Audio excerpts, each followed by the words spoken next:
Hello, Powerhouse Smart friends and colleagues. Here we are again, another wonderful day, having our opportunity to interview our fabulous, cool collaborator, Miss Pamela McNally, who I am a raving fan of hers. So, welcome to our next episode of Powerhouse Cool Collabs. Really, this whole idea is I get to pull together some people that I have in my business life who love collaboration and are really the coolest leaders in design, build, and construction and real estate. And so, without further ado, let me introduce or let Pamela tell us her story. Pam, welcome. Thank you, Wendy. Although I have to take a little bit of umbrage at I don't think I'm cool, and I'm sure my kids would say I'm absolutely not cool.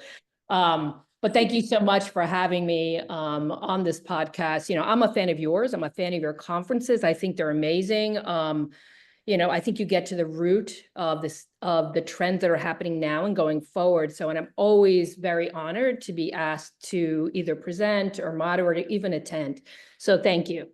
Oh, my blessings to you. When you speak, it's like the room is, you could hear a pin drop and people are just like mesmerized. So I'm always thrilled when you can fit it into your busy schedule. And I'll be seeing you February 4th and 5th coming up at the Naples Luxury Conference.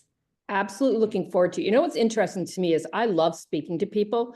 I love big crowds. I love engaging with them. But if you knew me like 30 years ago, you would never have known that, because when I first started out, I got to say, Wendy, could not speak in front of anybody.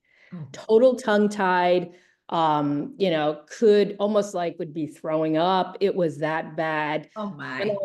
Seriously. So when I tell people who come up to me afterward and ask me, how can you be so natural? Because you know me, I don't like podiums. I like to walk around. I like to engage. I don't like to just talk with people. And so many people today, when they do these presentations and talks, they just talk. I'm so not interested in that. I love talking to people and hear their point of view, even if it's different than mine, which is so often not the case today, where people don't want to hear a different opinion. So to me, when people ask me, I'm like, it took me a long time. It doesn't happen overnight, but if I can do it, let me tell you something. Everybody can do it, because I was like the poster child of like shy, not wanting to talk to people, could not get in front of people. So the fact that I can do this today tells you a couple of things. One, first of all, I'm old. So I guess when you get older, it doesn't matter, does not matter. But two, I had some great opportunities given to me by the people at different companies where I had been. So I want to say kudos to them for letting me try and keep trying, even though I failed. I failed in the beginning, but that's okay, right? Failure is a good thing because you learn from it. So I have to say that my story really was a lot of failure to finally get where I am, and to have, again, grateful for the leaders that I work with, to learn from, that gave me opportunities, and, didn't kick me to the curb when I did fail. Yes, absolutely. So let's dive in just a little bit, because there's some people that I'd be shocked that don't know your whole story of where, Right. where did you start in your career in our industry, and then where are you today? Because people here will want to reach out to you. Well, let me just say that my love is media, right? So I've been in media my entire career, starting at the bottom of the barrel, an editorial assistant. And let me tell you something, I always find that if you are young, take anything, any industry you want to get into, take anything they give you, because you can learn. And I learned everything. So in a recent post I did, I talked about how, going forward, because of AI, that, specialists in one tiny area, niche areas, are probably going to be minimized, and people that are more I don't know how you put this, like that have knowledge in different areas and different departments, are probably where you're going to want to spend your time, or people you're going to want to hire. So that's me, because I have to say, I grew up in media doing everything from, you can consider like production, buying paper, and then when, of course, digital came around, and editorial, I wrote, I edited, video, all of the things you could think about. And then when digital came along, spoke to my heart and my soul, because you know me, I'm fast, furious. My pace is really, like I said, pretty fast. So I love the fact that you can make changes automatically. You didn't have to wait weeks. So to me, digital is where my heart was. So I started out at, I hate to say it, a long time ago, at something called Hachette Media, Custom Media, which is today, you know, part of advertising. Then moved into niche publication called Niche Media Regional Publications, which I loved. You know, oversaw about 30 to 40 of them. That's no longer around. Many of these companies today are no longer around. Interesting. Just, you know, I'm old. And let me tell you how old I am, because when I was growing up, Condé Nast was the place to be. Everyone was like, we want to be there. And it was the epitome. I mean, everybody looked up to it. I would never fit in. I was never the type. First of all, too outspoken. I don't like heels. You know, that just wasn't me. No, seriously, like that wasn't me. But I gotta say, and you look at it today, it's like that media landscape is barren. Like all of the brands that we thought were like amazing and what we looked up to are no longer. So went through traditional media, regional media, landed at Interior Design Magazine, which I have to say is still one of my favorite magazines in the world. And spent 10 years there really in the design industry, learning bottom up from some of the greats. I mean, I have to say, Cindy Allen was the editor, learned so much from her, learned so much from Adam Sandow, who I actually started with, an amazing guy. You know, and then from there, you know, went to kind of went up the ranks a little bit, moved into Sandow General, didn't oversee Lux, but work with them closely on their digital strategy, had a great team. And I gotta say, I can't say enough about my experience at Sandow because it allowed me to do so much. And that's really where I found my rhythm, speaking to large groups, where I found my rhythm talking to brands, creating really deep partnerships that were not predicated on just print advertising. So from there, went to my most recent position, which is National Kitchen and Bath Association. Have to say kudos to Susie, who was my boss. Susie Williford brought me in. Had no experience for associations. I knew kitchen and bath, but only from the design standpoint. So kudos to her for bringing me in. Kudos to her for allowing me to do the things I needed to do there, which is help elevate the brand, modernize. Great team there. And then today, to be quite honest, I'm really kind of in between opportunities and challenges. I moved, so I'm very happy I had time to kind of get myself settled because nobody ever wants to move. It is the worst experience in my entire life. So now I'm just looking for my next challenge. And let me just say this, I want to say thank you to you and for everybody else who supported me, has reached out, given me opportunities, talked to me. I have to say, you don't really realize the depth of friendship in this industry until you're in a situation like, I'm like, okay, I'm in between jobs, it's gonna reach out, see what's out there. And people have responded so, I have to say, just, we're very kind. So thank you to you for making connections for me and for everybody else, you know, such a great industry, by the way, design, Yeah, wonderful. absolutely. And I have to say, the last two firms is where I got to know you at Sandow first and then at NKBA. And Right. you're so humble because what you did for those two organizations, yes, of course, they mentored you, they had faith in you, they brought you in, but you were part of the trajectory of the growth of Sandow. I remember when Sandow first did their first Chicago Lux magazine. I'm sitting with Mm. Mike Rowe and yeah, and so you were so a part of the Catalyst team that just brought that. And then NKBA, yeah, what you're going to say Yeah, I was something. gonna say that really wasn't me. I was there. I was not part of the original team there for Lux. You can't pin that on me. That was really all Adam driving that when he was out of one office in Boca. And I remember him, he had an office that was open to everybody. And I said to myself, this is the guy that I want to work for and with. And I have to tell you, he was a major mentor. And then when he brought in Pete and Erica is one that I still am quite close with, learned a lot of the business from her. But gotta say, I mean, I would say Sandow's where I really kind of grew into my own, but that was a great team, a great learning ground.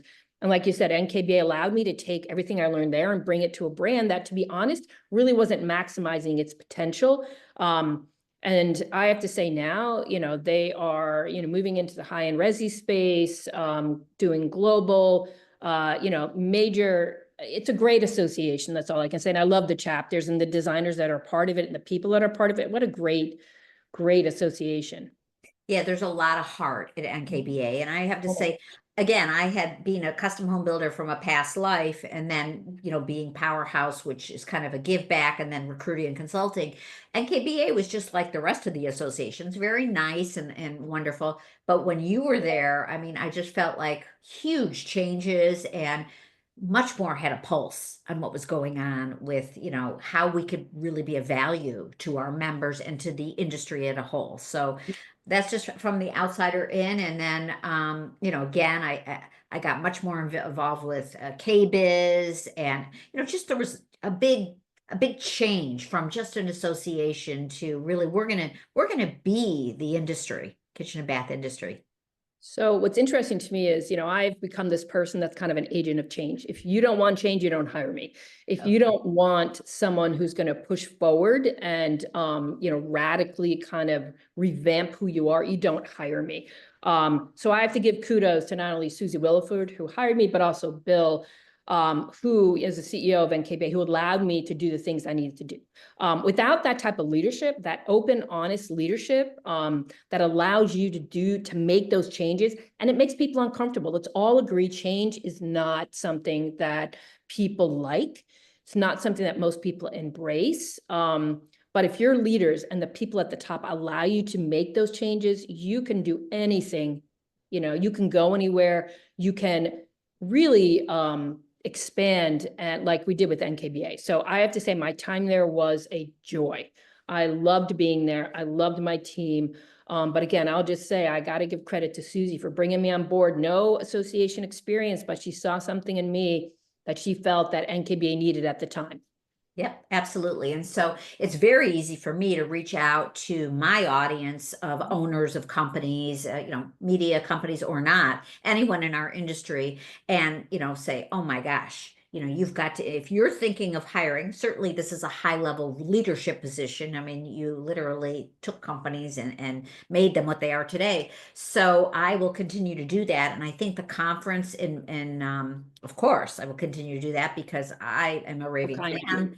And the conference will give you that opportunity with a lot of firms that will be there, both in and out of the media, but within our luxury design world. And I'm gonna follow you and hope that we can continue to gather, create these collaborations for our audiences. And that's what's my passion, is knowing that you're gonna come to the conference and you're gonna meet someone, you're gonna say, I'm gonna introduce you to so and so, and I'm gonna and that's what helps everyone grow. So it's like a labor of love, right? It is a labor of love. And let me just say, you have to love what you do. I think that at this stage in my career, it's not just about finding a position. It's about finding a position that challenges me, that I wake up every day saying, wow, I really want to be here. It's about having a team that you really can embrace, that really has the same vision as you, that is willing to kind of go with you down that path. I mean, because you can't do this without team. So none of those brands I worked at, it wasn't me alone at all, because I have to be honest, I'm not the smartest person. You know what it is? I just have drive and I work really hard. So those are the two things. If you ever talk to people, that's what they would say first. It's not that I'm brilliant or smart or any of that. I think you all are much smarter than me, but I'm just driven, and I have a vision, and you know what? That's what makes things successful. But it's definitely about, you have to love what you do. You love what you do. I can hear it in your voice. And you have to be at a company where, you know what, their culture, super important. Transparency, leadership, which is willing to give back to the employees, leadership that's willing to embrace honesty and tell people, even good or bad, what's happening and going forward. I'm just a big proponent of that. And as I've gotten older, I've kind of decided I'm not just working for anyone. I have to work for people that I got to admire, respect, and that challenge me, and that aren't afraid when someone disagrees. Because I have to be honest, I think you know me by now. I'm one of those people. If I don't agree, I'm going to tell you I don't agree. But doesn't mean that we have to argue. It just means I'm going to give you my point of view. And if my boss says that's not the way it is, I'm like, okay, I just wanted you to hear my point of view. So anyways, that's kind of who I am. Well, with my recruiter hat on, I have to say you are like the perfect candidate, and I am almost sure someone who is so fortunate is going to scoop you up, and you are going to be able to make the same kind of an impact you've made on your past employers with your past teams. And how lucky. Wow. We're just going to see what you can do next. That'll be amazing. So before we depart, I always like to ask my guests a few questions. So my first question for you is, how would you define living with an attitude of gratitude? Pam? How would I define living with an attitude to gratitude? Wow. How would I define that? I think that I mean, again, I think everybody should be confident in who they are, but I also feel like I said to myself every day, even though I hate to say this and maybe, but for the grace of God, go I, when I see someone who's less fortunate. And I think every day I'm very thankful for who I am, for my family, for my friends, for how I've gotten to where I am, because I have to be honest, without that group supporting me, I could never be here. I am a confident person, but I have to say I'm humbled by some of the people that I meet that are doing things that give back to the community, that support even without any accolades. So to me, I guess that's what I would say. That's how I define it. I don't know if that fits into what you're thinking, but that's how I would define it. No, I definitely agree. Giving without expecting anything in return, and just every day waking up and saying, "Hey, this is amazing. I'm alive and I have another day. I can make an impact." And you're healthy and your family is healthy. I mean, I think in today's world and what's happening all over, we should all be grateful for that we are here in the States, that we are not at war, that we are not in a situation, yes, it's difficult. Let's all agree it hasn't been easy, but at the end of the day, you know what? We're blessed to be in this country. Yes, absolutely. And so one of the other pillars that the PowerHouse Cool Collabs podcast is about is helping humanity. And so I guess I'll ask the question this way. You know, what is your definition of a life well lived? Gosh, a life well lived. I would say I feel like I guess what I would say is twofold. One is my family, my children. If they end up being good people and giving back, and then I'm proud of them, I feel like that is core of who I am. I mean, I have to give kudos again to my family for helping raise them, because I was busy trying to climb up that corporate ladder. But still, I would say that having my daughters especially be strong, fierce females that, are out there and driving like I drive, but also giving back. So that's what I would say. One, and two is, if I can make an impact on someone, if I can help somebody, if I can help them, whether help them move up the ladder, help them open their eyes to certain things in terms of education. I guess that's, as I've gotten older, I feel like helping people along the way is what you should. It's mentoring, but it's also mentoring without expectations. It's not officially mentoring, but helping people. And I've done a lot of that in the last couple of months. People ask me for advice and I give it to them. You know why? Because I do believe in good karma. I'm going to give out and I'm not expecting payment. I'm not expecting anything. But if you hear anything, circle back to me. But I am all about helping people. I don't know. Maybe I've become a little soft in my old age. My kid would say, "Mom, what the heck happened to you?" I'm like, I don't know. I feel like giving back in today's world, there's so many people out there that need help or that don't have as much. So And you're a shining star, you're a soul, and I believe we're all souls here having a human experience. And I know we call it mentoring or training or helping someone, but truly it's being in service of others. And this life is about being together and uniting is just love. It's all about love, right? What's interesting? I believe if you talk to somebody who's half our age, I don't know if they'd say the same thing, which I think is a bit of a difference. So I have to tell you, I have talked to some people in technology about, possibly joining their companies or, just talking to them. And I have to say there's a little bit of a different focus. And it's all good. Everybody each to their own. But for me, yes, we all have to make money. Our companies have to make money, but I want to do it in a way that I can be proud of. Right. That's right. Yeah, no, I agree. You're in different phases of your life. Even when I, like you, was going up the corporate ladder, you're so focused that you almost can't see the forest between the trees. You're just, I'm doing between food on the table and the kids Yep. going to with their activities and doing your corporate report you have to do and presentations. But as you get older, you get to take a deep breath. And I hope the next generation, the younger generation, my kids and your kids and their kids, take a little bit of what we're saying and try to incorporate it sooner rather than later, because really stop and smell the roses. Remember that, you've got you can make an impact, and you don't have to be neglecting all that's around you and appreciating all of that. Well, I'm going to tell you, my daughter just got back from Italy. My other daughter, spent a semester in Paris. I got to be honest, they have a lot more opportunity, a lot more, what I would say, opportunity to live their life in a way that's joyful. Not saying I didn't, but to me, it was all about nose to the grindstone, getting things, like you said, food on the table, focused on going up that ladder. So for them, I think it's an opportunity for them to have that balance. Whereas for me, even now, I love to work. So it's so wrapped up in my psyche that my kids are like, Mom, you're driving us crazy. So my house was my project. So I made my house my project, and then some other things that I was doing to help out the community. Yeah, But I would just say, you know what, just be grateful for what you have. And be kind absolutely. to others. Come on, really. Let's all try to be kind.